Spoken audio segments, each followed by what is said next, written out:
मेरा नाम अनन्या है। मैं 30 साल की हूँ और पुणे में रहती हूँ। एक कॉलेज में प्रोफेसर हूँ, हिंदी साहित्य पढ़ाती हूँ।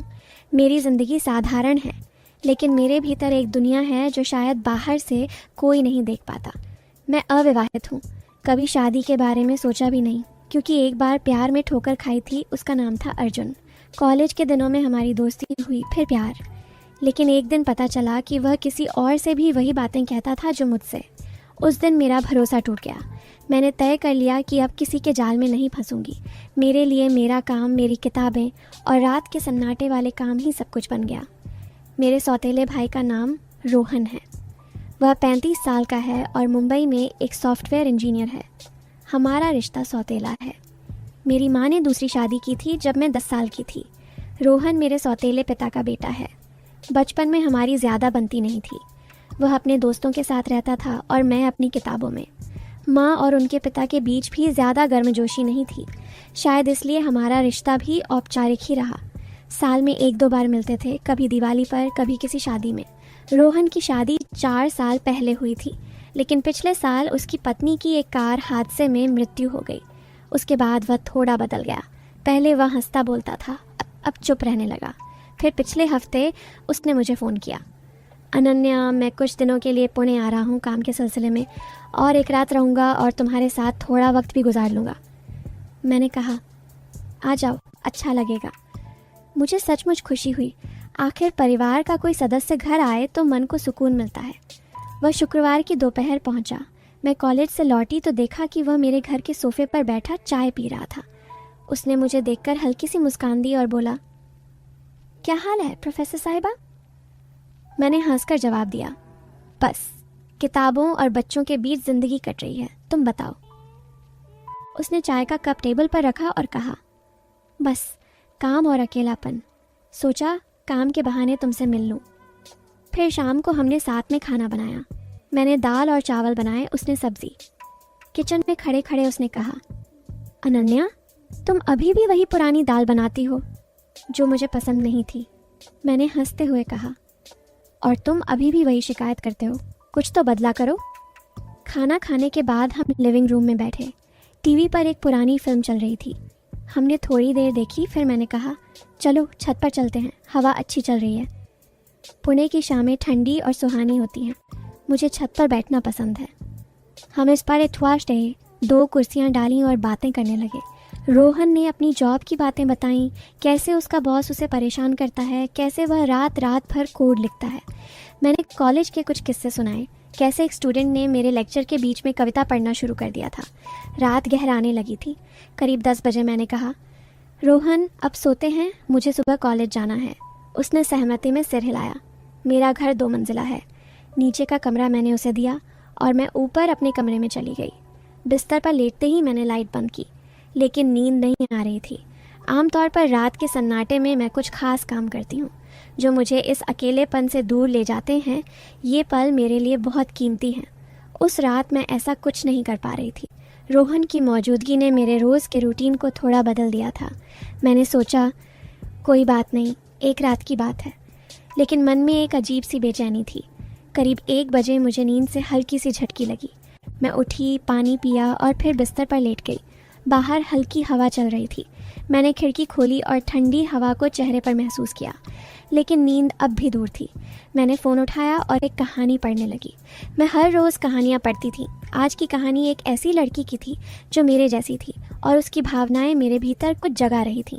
फिर मैंने फ़ोन रखा और सोने की कोशिश की, लेकिन मन में एक उथल पुथल थी। फिर करीब 2 बजे मैंने हल्की सी आहट सुनी। मैं नीचे गई तो देखा कि रोहन किचन में पानी लेने आया था। उसने मुझे देखा और कहा, अनन्या, तुम सोई नहीं? मैंने कहा, मुझे नींद नहीं आ रही। उसने कहा, मुझे भी नींद नहीं आ रही, चलो थोड़ी देर बात करते हैं। मैंने हिचकिचाते हुए कहा, ठीक है। फिर हम दोनों मेरे कमरे में आ गए। मैं बिस्तर के एक कोने पर बैठी और वह दूसरी तरफ। फिर अचानक बाहर बारिश शुरू हो गई थी। खिड़की से ठंडी हवा आ रही थी। मुझे ऐसी हवा बहुत पसंद है। फिर हमने इधर उधर की बातें की, लेकिन बातें तो हम पहले ही बहुत कर चुके थे। कोई बात बची नहीं थी तो रोहन ने अपना फ़ोन निकाला और कुछ देखने लगा। मैंने भी अपना फ़ोन उठाया और सोशल मीडिया स्क्रॉल करने लगी। थोड़ी देर बाद उसने कहा, अनन्या, मुझे नींद आ रही है, मैं यहीं सो जाऊं? मैंने कहा, नहीं, तुम नीचे अपने कमरे में जाओ। उसने नाखुशी से मुंह बनाया और कहा, अरे मुझे परेशान मत कर। फिर उसने आंखें बंद की और 2 मिनट में सो गया। मैं उठी, बाथरूम गई और अपने तंग कपड़ों को बदल कर ढीले नाइट सूट में आ गई। मुझे तंग कपड़ों में नींद नहीं आती। वापस लौटकर मैं बिस्तर पर बैठी और फ़ोन पर वही कहानी फिर से पढ़ने लगी। रोहन सो रहा था और उसकी सांसों की आवाज़ कमरे में गूंज रही थी। मैं उन कामों को नहीं कर पा रही थी जो मुझे रात के सन्नाटे में सुकून देते हैं। कहानी पढ़ते पढ़ते मेरा मन उसमें खो गया।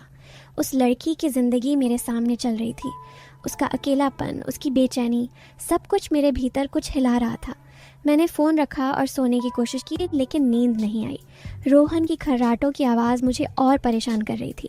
अगर वह वहाँ नहीं होता तो शायद मैं अपने विचारों में डूब जाती या कुछ ऐसा करती जो मुझे रात के अकेलेपन में अच्छा लगता है, लेकिन उसकी मौजूदगी ने सब कुछ रोक दिया था। मैं अपने ही ख्यालों में उलझ गई थी। तभी रोहन ने करवट बदली और सीधा हो गया।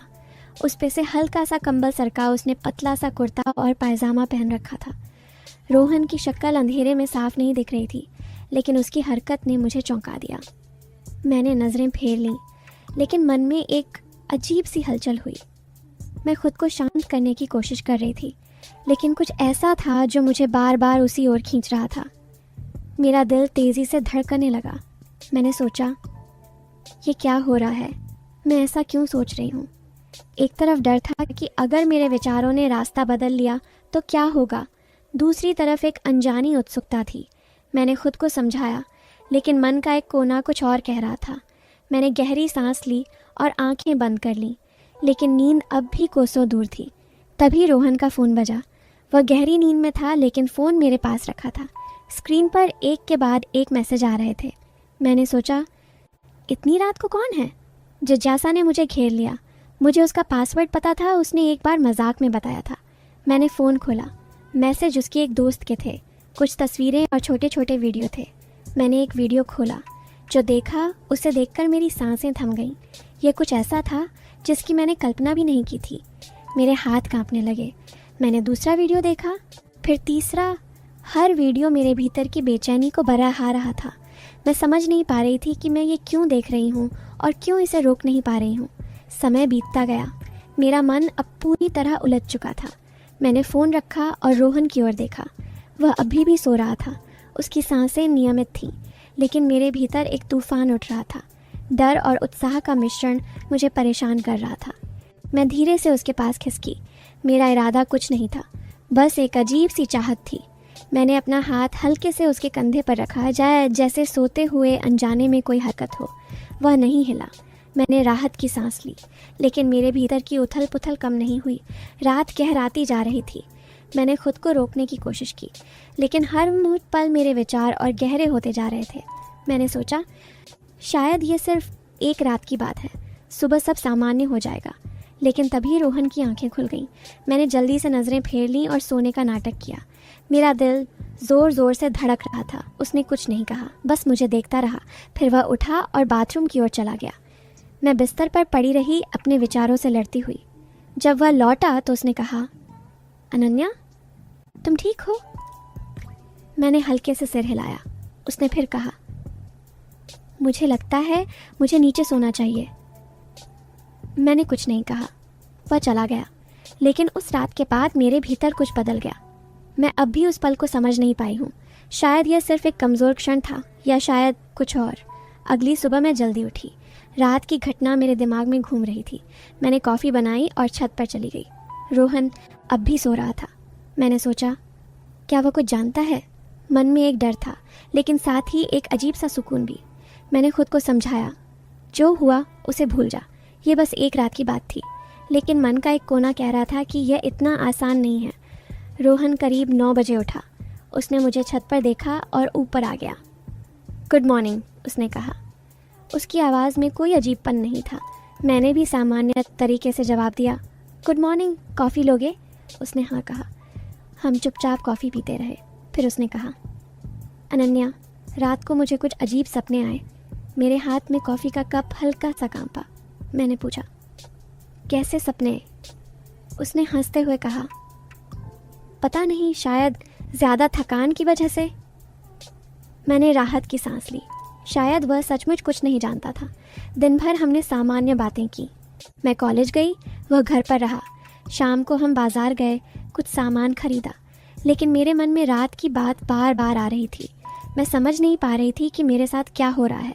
क्या ये सिर्फ एक कमज़ोर पल था या मेरे भीतर कुछ और जाग रहा था। रोहन के साथ मेरा रिश्ता हमेशा सौतेला रहा था, ना ज़्यादा करीबी ना ज़्यादा दूर। लेकिन उस रात के बाद कुछ बदल गया था। उस दिन रोहन ने मुझे बताया कि वो 3-4 दिन और यही रहने वाला था। ये सुनते ही मेरा मन उदास हो गया, क्योंकि रात के सन्नाटे में मुझे किताबें पढ़ना, किताबें लिखना, कहानियाँ पढ़ना अच्छा लगता था, जो मुझे सुकून देते थे। अब 3-4 दिन और मुझे इन कामों से छुट्टी लेनी पड़ेगी। रोहन 4 दिन तक मेरे यहाँ रहा। हर रात मैं सोचती कि क्या फिर वही होगा, लेकिन ऐसा कुछ नहीं हुआ। वह तनचा किया अपने कमरे में सोता और मैं अपने में, लेकिन मैं अपने फेवरेट काम नहीं कर पाती, जैसे किताबें लिखना, किताबें पढ़ना। फिर भी मेरे मन में एक अजीब सी हलचल थी। 5वें दिन वह मुंबई वापस चला गया। जाते वक्त उसने कहा, अनन्या फिर मिलेंगे, अपना ख्याल रखना। मैंने हाँ में सिर हिलाया, लेकिन जब वह गया तो घर में एक अजीब सा खालीपन छा गया। उसके जाने के बाद मैंने अपनी डायरी खोली और सब कुछ लिख दिया। रात की बेचैनी, मेरे विचार, मेरी उलझन, सब कुछ। लिखते वक्त मुझे एहसास हुआ कि शायद यह सिर्फ एक रात की बात नहीं थी। मेरे भीतर कुछ बदल रहा था। मैंने सोचा, क्या मुझे ज़िंदगी को एक और मौका देना चाहिए? क्या मुझे अपने अतीत को भूलकर आगे बढ़ना चाहिए? रोहन के साथ जो हुआ वह शायद एक बहाना था। असल में ये मेरे अपने मन की लड़ाई थी। फिर कुछ दिन बाद रोहन ने फिर फ़ोन किया। उसकी आवाज़ में वही पुरानी गर्मजोशी थी। अनन्या, अगले हफ्ते पुणे आ रहा हूँ, एक प्रोजेक्ट के सिलसिले में। क्या मैं फिर से तुम्हारे यहाँ रुक सकता हूँ? मैंने हिचकिचाते हुए कहा, हाँ क्यों नहीं, लेकिन मेरे मन में सवाल उठ रहे थे। क्या मैं फिर से उस रात जैसा कुछ महसूस करूँगी? क्या मैं खुद को रोक पाऊँगी? वह अगले शुक्रवार को आया। इस बार मैंने खुद को तैयार किया था। हमने फिर से साथ में खाना बनाया, छत पर बैठकर बातें की। सब कुछ सामान्य लग रहा था। रात को उसने कहा, मैं नीचे सो जाऊँगा। मैंने राहत की सांस ली, लेकिन उस रात भी नींद नहीं आई। मैं अपने कमरे में थी और वह नीचे। फिर भी मेरे मन में एक अजीब सी हलचल थी। मैंने खुद से कहा, यह सब दिमाग का खेल है, इसे ख़त्म कर। अगले दिन सुबह हम कॉफ़ी पी रहे थे। उसने अचानक कहा, अनन्या, उस रात तुम ठीक थी ना? मैं चौंक गई। मेरे हाथ में कॉफ़ी का कप हल्का सा कांपा। मैंने कहा, हाँ क्यों? उसने हंसते हुए कहा, बस तुम थोड़ी परेशान लग रही थी। मैंने सोचा शायद मेरी वजह से। मैंने जल्दी से कहा, नहीं ऐसा कुछ नहीं था। लेकिन मेरे मन में तूफान उठ रहा था। क्या वह सचमुच कुछ जानता था या यह मेरा वहम था? 2 दिन बाद मुंबई लौट गया। इस बार कुछ नहीं हुआ। न वह रात दोहराई गई, न मेरे मन में वही उथल पुथल उठी। लेकिन उसके जाने में के डरने के बाद मैंने खुद से एक सवाल पूछा, क्या मैं सचमुच उस रात को भूल पाऊंगी या यह मेरे भीतर हमेशा एक सवाल बनकर रह जाएगा? मैंने अपनी डायरी में आखिरी पन्ना लिखा, ज़िंदगी हमें कई बार ऐसे मुद्दा पर लाकर खड्डा अद्दा कर देती है जहाँ सही और गलत की रेखा धुंधली हो जाती है। उस रात मैंने अपने मन की गहराइयों को देखा। शायद यह एक कमज़ोरी थी, शायद एक सच्चाई। लेकिन मैंने सीखा कि इंसान होने का मतलब है अपनी भावनाओं से लद-ददना, उन्हें समझना। रोहन मेरे लिए हमेशा एक सौतेला भाई रहेगा, लेकिन उस रात वह मेरे लिए एक सवाल बन गया। एक ऐसा सवाल जिसका जवाब शायद मुझे कभी न मिले।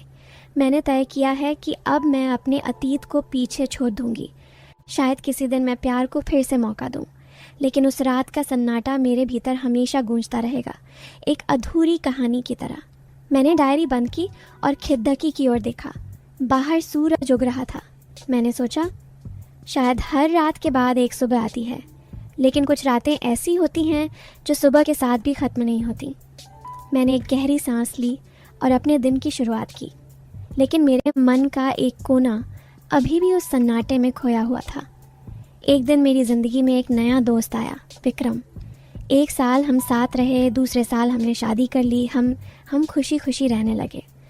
मुझे समझ में आ गया कि एक इंसान का अकेलापन उसे बचा भी सकता है और बर्बाद भी कर सकता है। पहले मैं धोखा खा चुकी थी, इसीलिए मैं कहता है कि ये मैं प्यार व्यार के चक्कर में नहीं गई और मैं किसी और की तरफ खींची चली जा रही थी, जो मेरे लिए बहुत गलत था।